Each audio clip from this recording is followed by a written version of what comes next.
bitterly cold August morning, Malcolm Douglas drives out from Alice Springs along the sealed road leading to one of Australia's most famous tourist attractions, Ayers Rock. Travellers marvel at this spectacular monolith, then return east. But Malcolm will head west from the rock, following bush tracks all the way to the Indian Ocean, a rugged journey through some of Australia's most inhospitable and deserted lands. Along the way, he'll camp with the Pintabee, nomads from the Great Sandy Desert. Accompanying Malcolm is Brendan Bell from Sydney, and Bonnie, Malcolm's red heeler pup.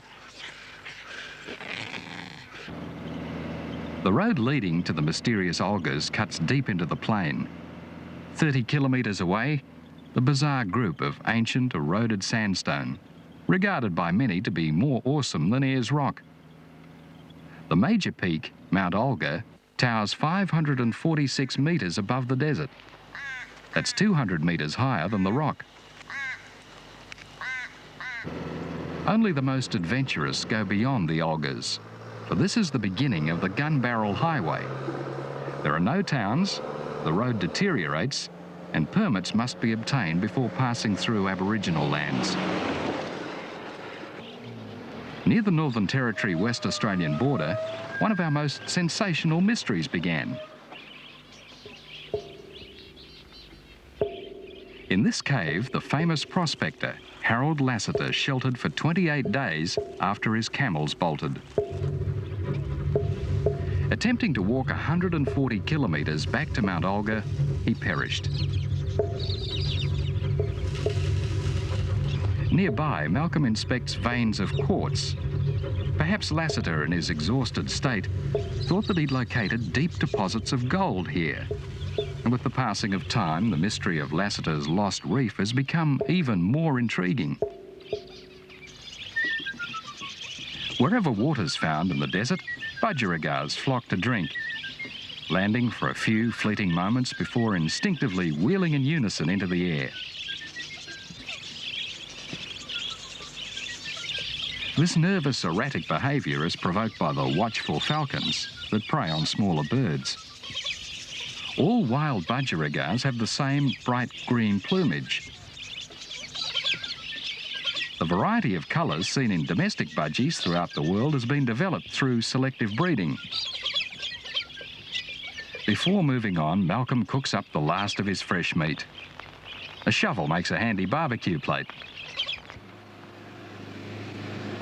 Malcolm leaves the Gun Barrel Highway and heads north, following bush tracks to the border. Camps in the desert are basic. Swag's rolled out wherever there's a clearing in the Spinifex. Every morning, Malcolm gets an exuberant wake-up call from Bonnie. A makeshift sign's the only indication that they're crossing a state border.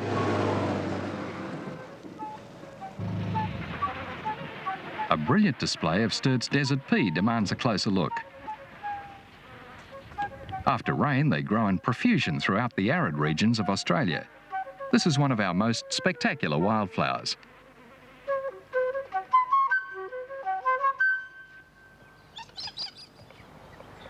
Another plant common in the desert is this particular acacia, with its distinctive spindly seed pods. A handful rubbed vigorously with a splash of water lathers into an efficient soap.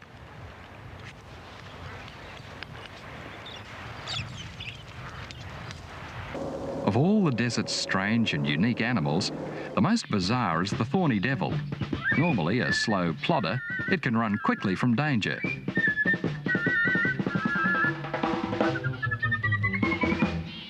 Then, its energy spent, it sits motionless. This ferocious-looking creature is actually quite harmless, living exclusively on tiny ants.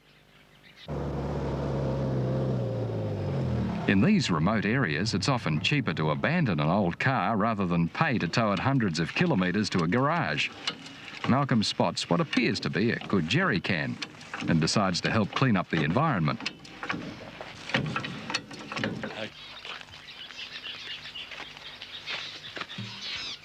We're now about 800 kilometres west of Alice Springs, on what must be the loneliest track in Australia. And a few kilometres down the track is a small community of Kirakara. Now, Kirakara must be the most isolated community in Australia. And it's the home of the Pinnaby Aborigines. Now, the Pinnaby people have walked in from the desert during the last 20 to 30 years, and as recently as 5 years ago, the last family came in. Now, over the years, I've met a number of these Pinnaby people, and hopefully, when I get into Kirakara, I'll meet a few of my old friends, and I'm about to camp there, do some hunting, and I'm trying to organise a trip right back through the sand dune country to Lake Mackay, and that's really going to be a great trip. On the left, the rarely used track that leads all the way to the Indian Ocean, emerging from the desert north of Port Hedland. The small community of Kirakara was established recently for those Pintaby who've abandoned their nomadic lifestyle. Many of the older people are still struggling to adjust to the dramatic changes affecting their lives. This older generation is fiercely proud of their traditional hunting skills and their cultural identity.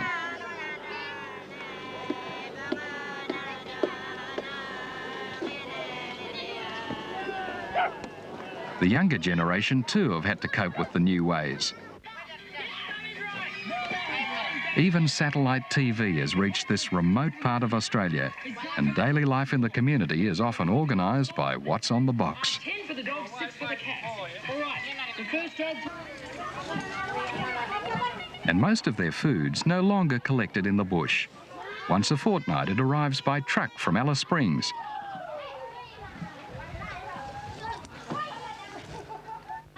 The Pintaby, a very reserved people, take time to accept outsiders, but Malcolm's known throughout the Western Desert, and he's soon fulfilling his social obligations. Long distances are covered collecting spear shafts. Making a film a few years ago south of Halls Creek, Malcolm first met his friend Jabinardi. Now a tribal elder, he coordinates day-to-day activities. Although rarely needed now for hunting, spears are still symbolically important. They give a man prestige, and they're used during ceremonies and for fighting. Malcolm organises a spear throwing competition, and there's keen rivalry between the men.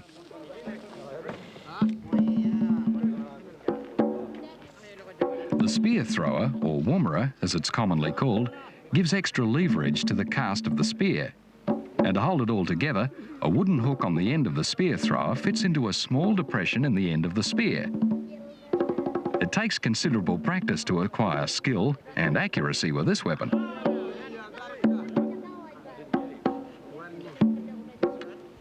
There are many near misses, but one spear could have killed the roo, hitting close to the heart.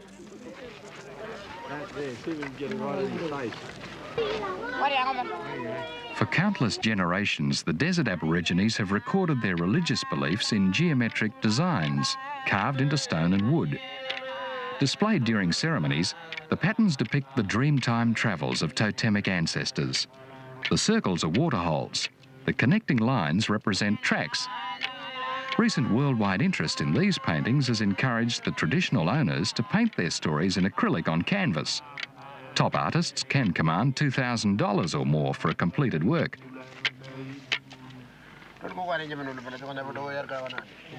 Many of the older women with little authority to paint carve desert animals for sale in the tourist shops far away. It takes time and patience to lay down the tight patterns with hot wire.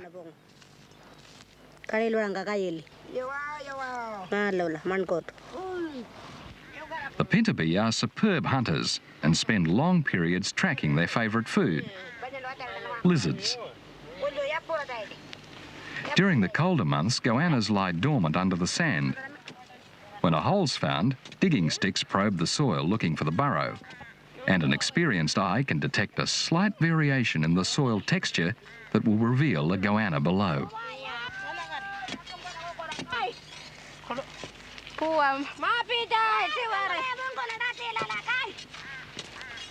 Hello.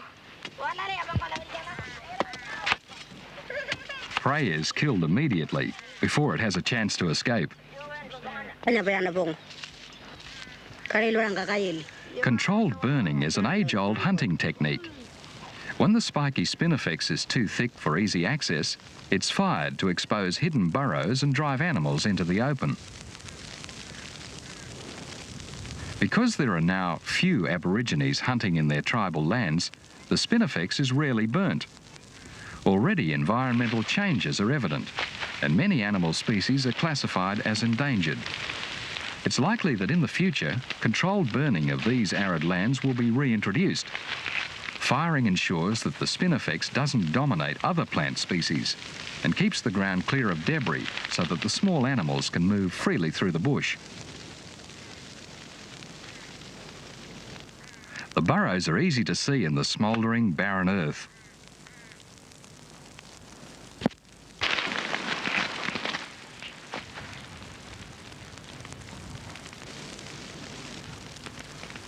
The pintabi have always broken the lizard's legs, even when the animal looked dead.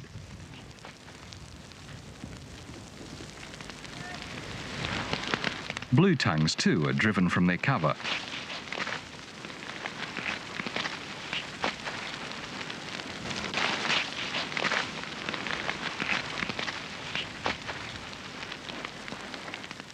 Bigger game, like kangaroo, was rarely found in the arid lands, so lizards became a significant part of the diet.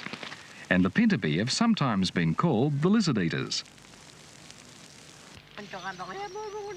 In one afternoon, 4 women caught 28 goannas in 3 hours. Enough food for many people.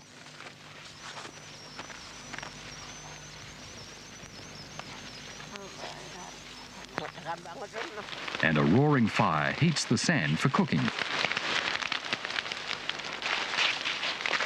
Dictated by tribal tradition, preparation is always the same. To conserve moisture, the intestines are removed without breaking the skin.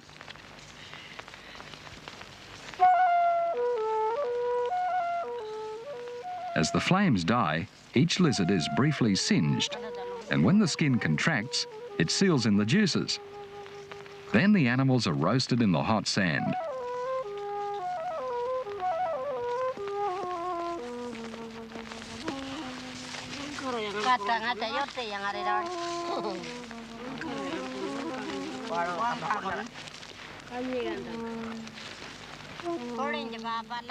Temperature control looks fairly casual.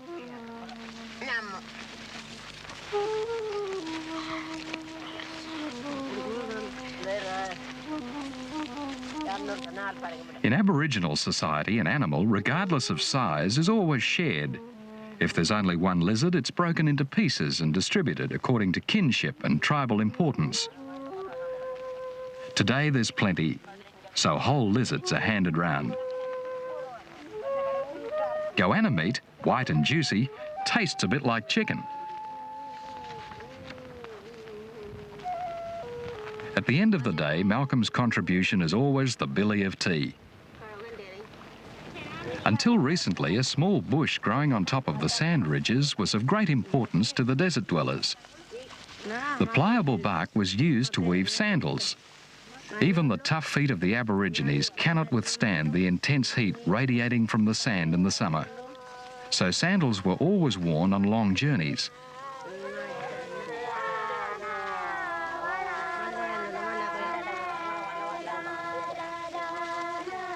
The women enjoy making the sandals for Malcolm, happily remembering old skills used in the days before contact with Europeans.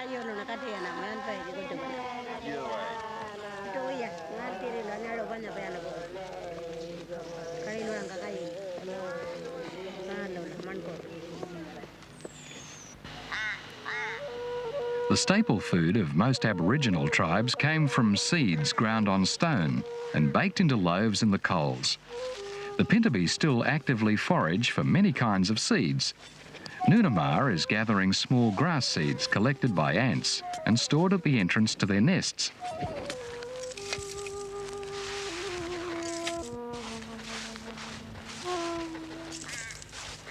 Now it's the long, tedious process of separating the seed from the sand. First, the lightest impurities are blown away in the breeze.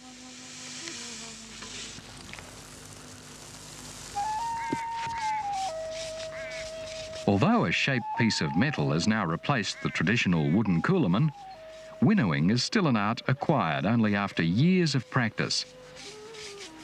It's surprising how much seed's left behind when the rubbish is gone. Until recently, the women spent most of their time collecting and grinding seeds. Their foraging controlled by the availability of water and the many different seed-bearing plants. Originally, the grinding stones were carried out to the waterholes in the desert and left to be used whenever the tribe returned to the area. Many different kinds of seeds were used by the Aborigines. Baked in the coals, the traditional loaf is heavy and bitter.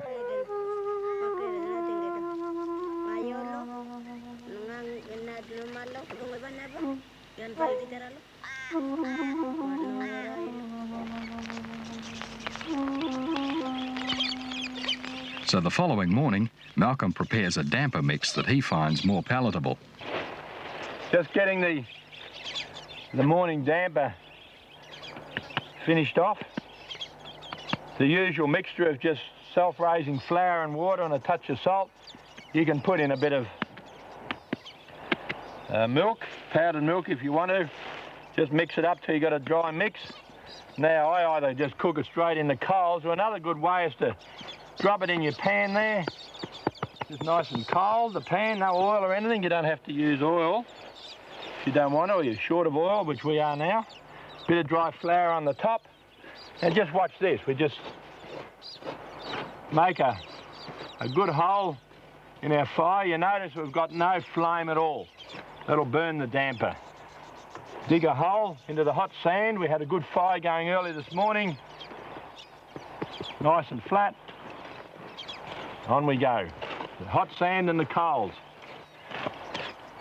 There we are. Give that about 20 minutes. Top damper.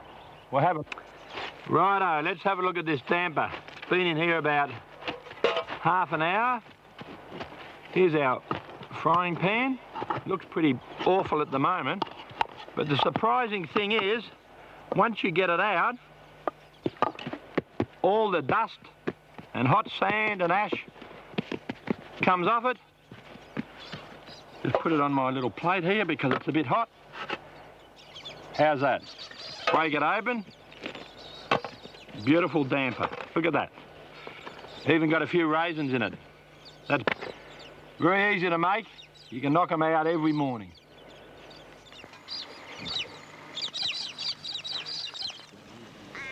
For many weeks, Malcolm has nurtured a friendship with Walumpidi, a gentle, reserved man who was a member of the last family to come into Kirakara from the desert 5 years ago. Gradually, Walumpidi and Jabinati begin to take Malcolm out bush. Today, Walumpidi appears more relaxed, more friendly, and as they chew on grevillea flowers, Malcolm feels that Walumpidi has finally accepted him. The men show Malcolm another way of extracting the sweet, nutritious nectar.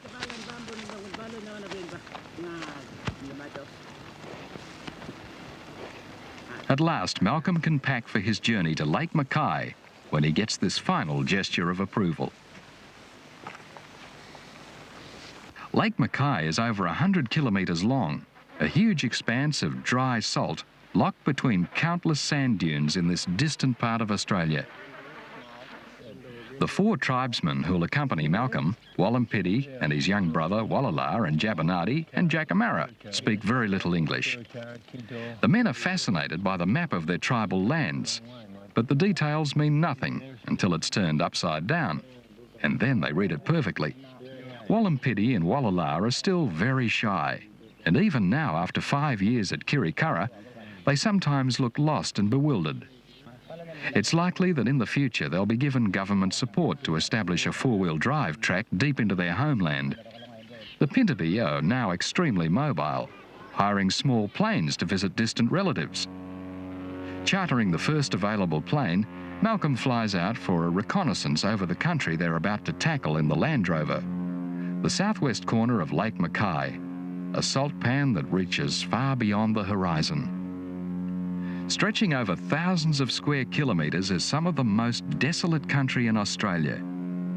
Between Kiwirrkurra and the dry salt lake lie high ridges that must be laboriously negotiated in four-wheel drive.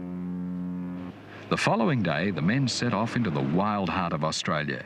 90 kilometres from Kiwirrkurra, Jabonati tells Malcolm to leave the track and head north into the sand dunes.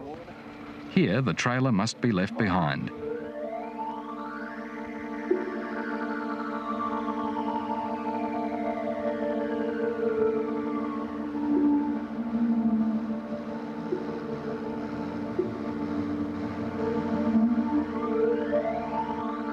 The only big animals to be seen are camels. Between 1840 and 1907, thousands of them were transported to Australia, and now their feral descendants roam throughout the arid interior. As their numbers increase, they could cause long-term damage to the fragile environment. This healthy tree has just been snapped off by a browsing camel. Australia is now the only country in the world with herds of wild camels.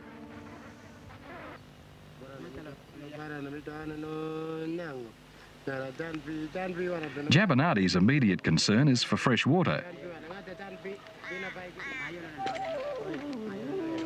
At least once a day, he directs Malcolm to wells his family used when he was young, but the water holes have now filled with sand, and each time Jabonati reluctantly gives up. Malcolm's already worried because Jabonati had assured him that drinking water would be readily available. Every kilometre or so, there's the arduous job of winching over the dunes. Every day they travel until sundown.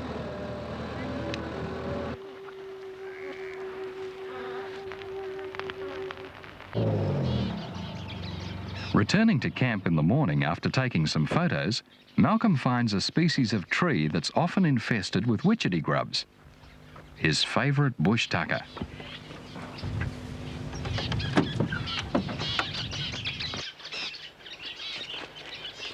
Now this looks like a likely tree. Down the bottom here, I've got the chewed up wood, which indicates that there's witchetty grubs down below the surface now. And you'll notice that this tree is just about ready to fall over. If I just give it a couple of shakes, there we are. See, what happens is that the grubs get into the trunk here, and bore down. So I'm not wrecking a tree because that tree's going to fall over in a few days anyway. Now what I've got to do is get down below the surface here. Just give me a couple of minutes and we'll see if we can get a feed of witchetty grubs. Just got to get right down about a foot. Dig away, get rid of the spinifex because it hurts. Ooh, righto.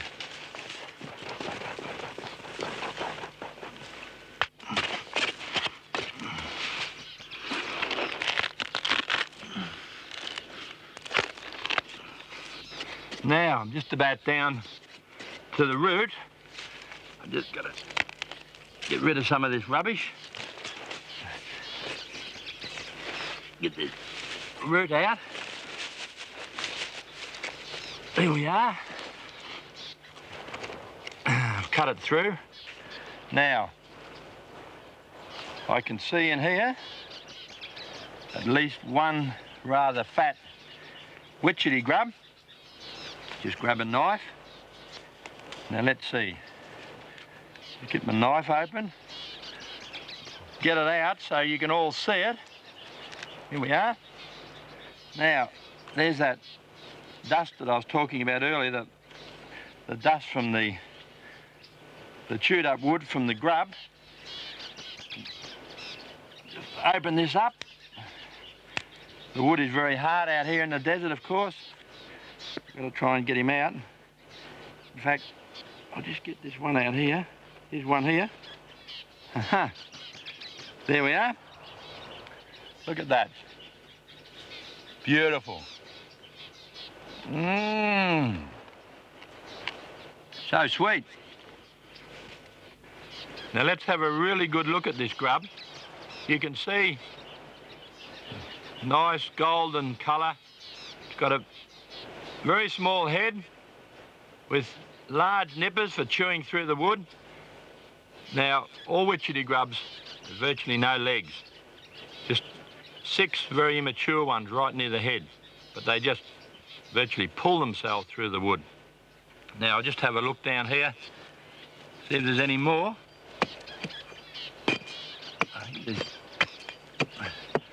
Just split this open.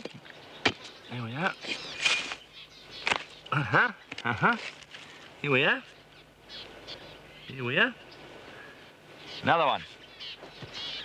Now, if you don't like witchetty grubs raw, you can cook them on the coals, and we might have these 2 for smoko in about half an hour. They take about 30 seconds in the coals, tasting like a mixture of fried bananas and almonds. They're delicious.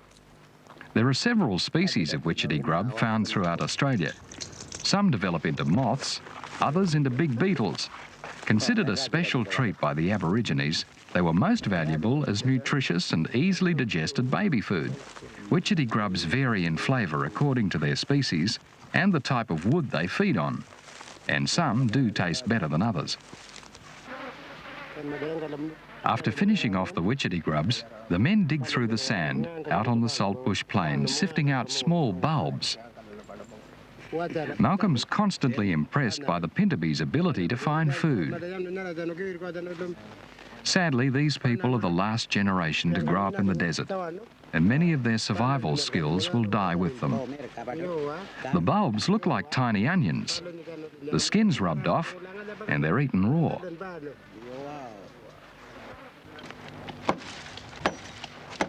The pintabee never miss an opportunity to forage for anything edible. Jabinati has heard the faint chirping of a bird, and after cutting into the tree in a couple of places, finds a young budgerigar.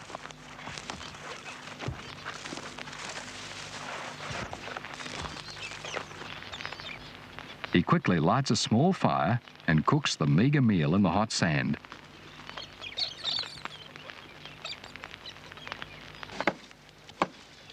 Like spears, boomerangs are still an important status symbol for the men. A good carver demands prestige among his peers, and whenever Jabinati sees a trunk with the right shape, he selects lengths of timber to take back to camp. Found throughout the desert, these big, firm fruits are called bush tomatoes. Jabinati carefully removes the poisonous black seeds before eating the raw fruit. Bush food should never be tasted without careful precaution. These black seeds can make even an adult violently ill. The flesh is bitter, and Malcolm prefers a quick snack of sweet nectar.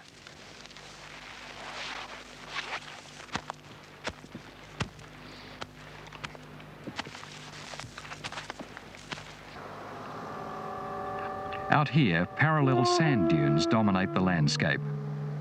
Without a good vehicle, suitable tyres and a winch, it's impossible to move far. On the top of a particularly high ridge, the men are excited as Jabinati points out Lake Mackay. The northern end is his country.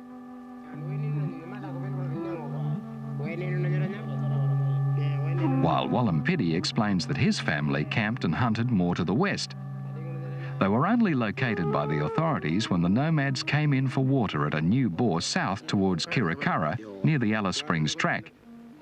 When the bush mob, as they're now affectionately called, were persuaded to settle at Kirakara, the new social pressures took their toll. The oldest brother soon returned to his homeland and again roams out there somewhere. Everyone's hoping that they'll find some trace of him on this trip. The men are intrigued by the way their country looks through the powerful telephoto lens. 4 hours later, the party enjoys travelling along the flat edge of the lake, after so many days confined in a vehicle bouncing over the dunes.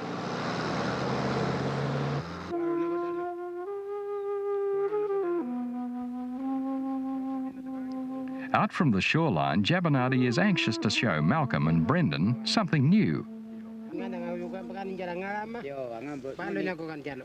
Half a metre below the surface, water.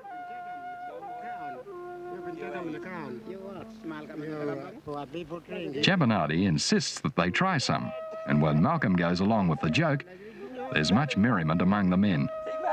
The water underneath is intolerably salty.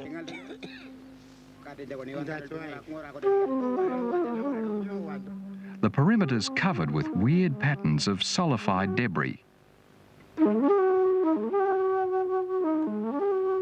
The lake seems to be totally devoid of life, but closer inspection reveals webbed spider holes in the crust. These predators emerge at night to hunt for straying insects.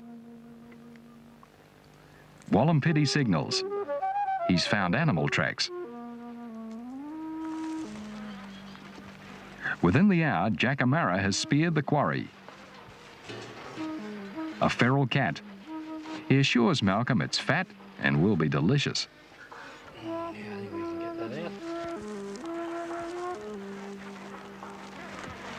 Today, cats are one of the most commonly killed animals in the desert, replacing many of the native species that are now classified as rare and endangered.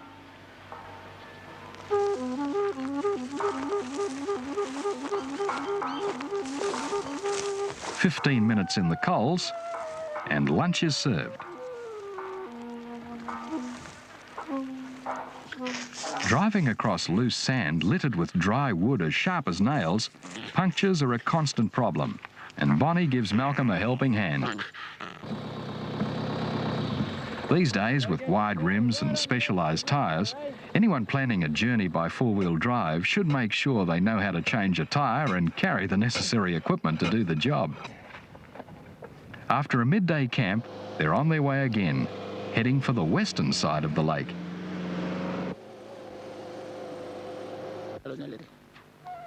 This evening, everyone's contented. No more travelling. It's time to relax and enjoy a good feed of freshly made damper and golden syrup. Jabonati assures Malcolm that this is a good place to hunt. Tomorrow, he says, we'll feed on snakes.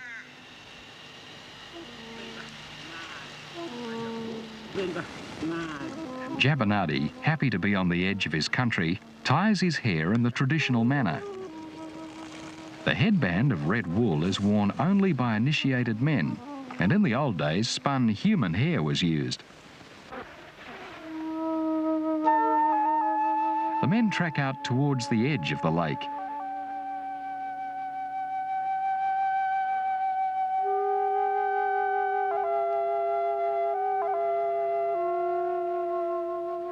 Finding little of interest, they cut back to the sand dunes. Jabonati's keen to show Malcolm how the tribesmen hunted in the early days. They move along in single file until tracks are spotted. It's a snake.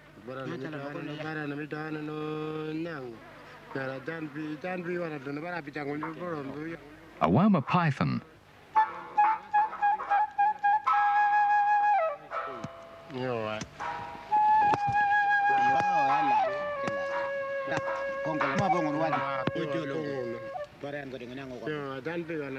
More tracks lead to an abandoned rabbit warren.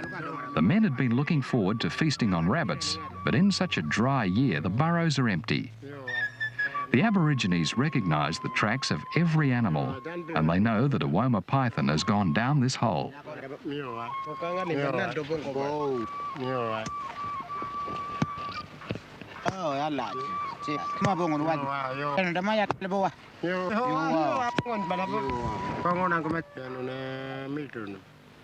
Blue tongues leave a very distinctive track.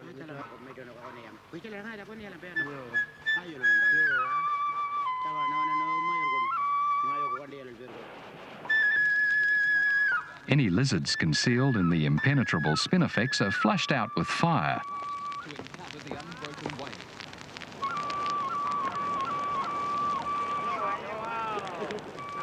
In this country, kangaroo and emu are seen only after exceptionally heavy rains.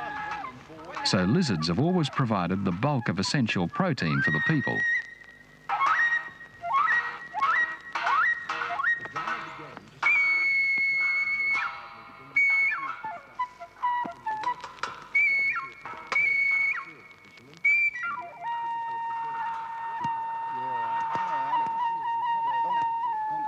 Food was often scarce, and especially in the dry season, the Pintupi moved over vast areas in solitary family groups that might come together only to arrange marriages and perform important ceremonies.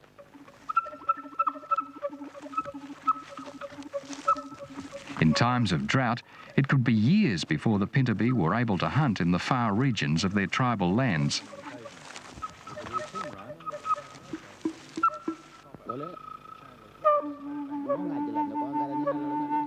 The snakes are prepared and cooked the same way as the lizards. With the intestines removed, they're baked in the coals.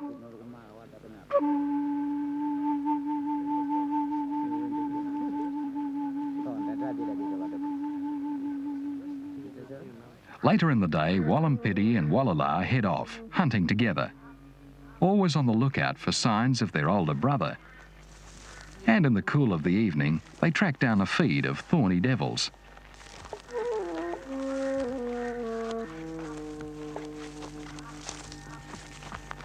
As they head back to camp, contented with their haul, it seems unlikely that they comprehend the worldwide interest created when their family group was located among the sand dunes north from here.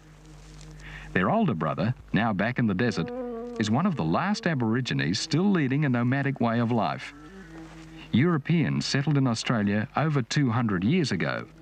Yet this wide desert of spinifex and red sand is still virtually unknown to the whites. For them, it's too harsh.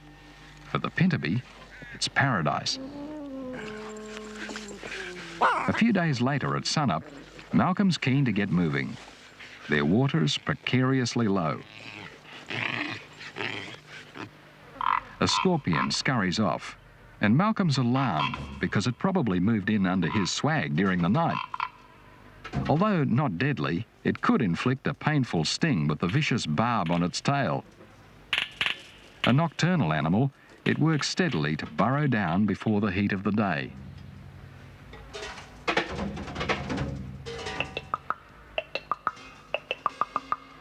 The men head back around the lake.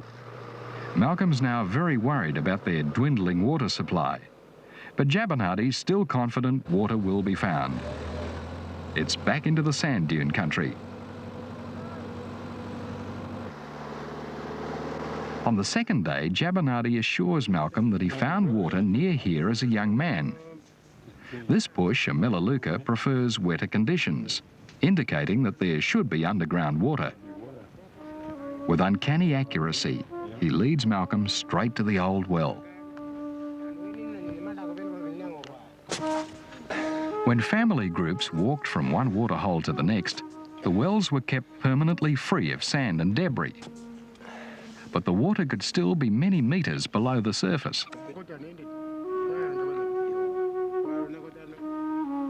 The men soon realise it's a hopeless task. The water's just too far down. Another clue to this ancient well: these discarded grindstones.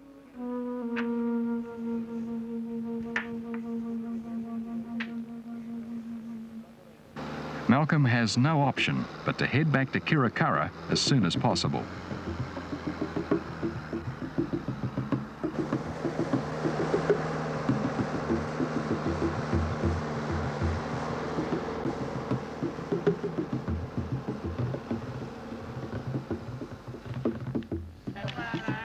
At Kirakara, there are long discussions and singing as the men tell the others about their trip away.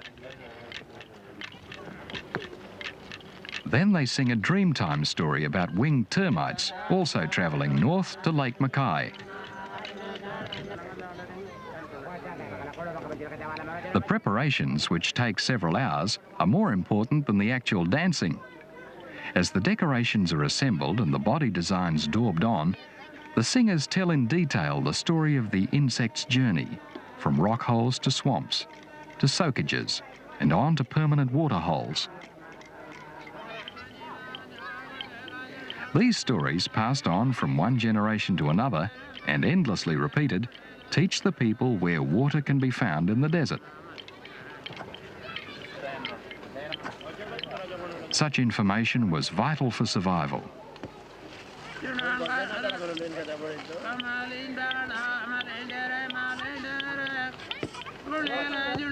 This kind of ceremony is performed at the edge of the camp, and although not sacred, it's an important social occasion that helps to maintain harmony and a strong tribal bond between the men.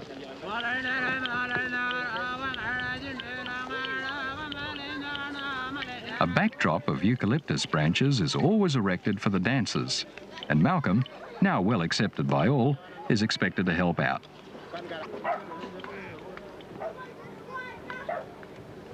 The women and children and all the dogs wander in to make up the audience.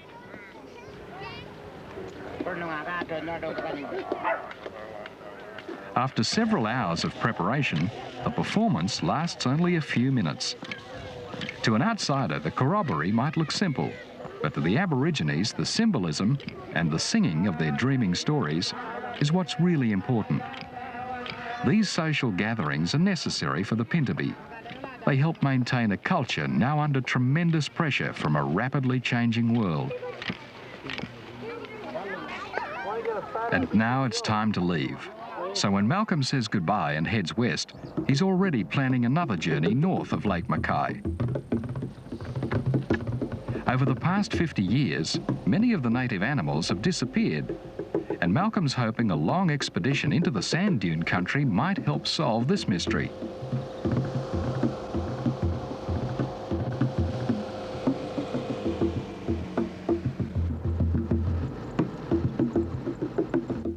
Many of the animals may have gone, but the native flowers still bloom in profusion after rain.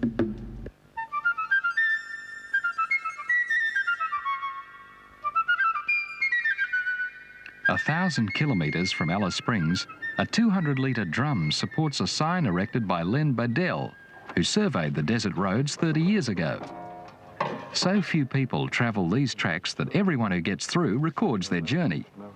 In the last 9 months, only 6 vehicles have registered their arrival.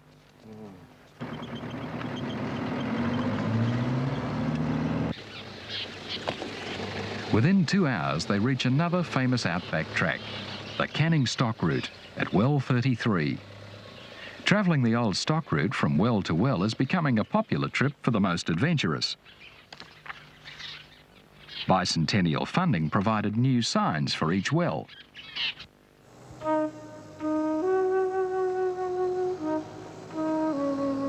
Two days later, and about 2,000 kilometres west of Alice Springs, Malcolm motors out onto the hard, white sands of the 90-mile beach. Even now, as he enjoys the warm waters of the Indian Ocean, he's keen to head north to the Kimberley to begin another adventure.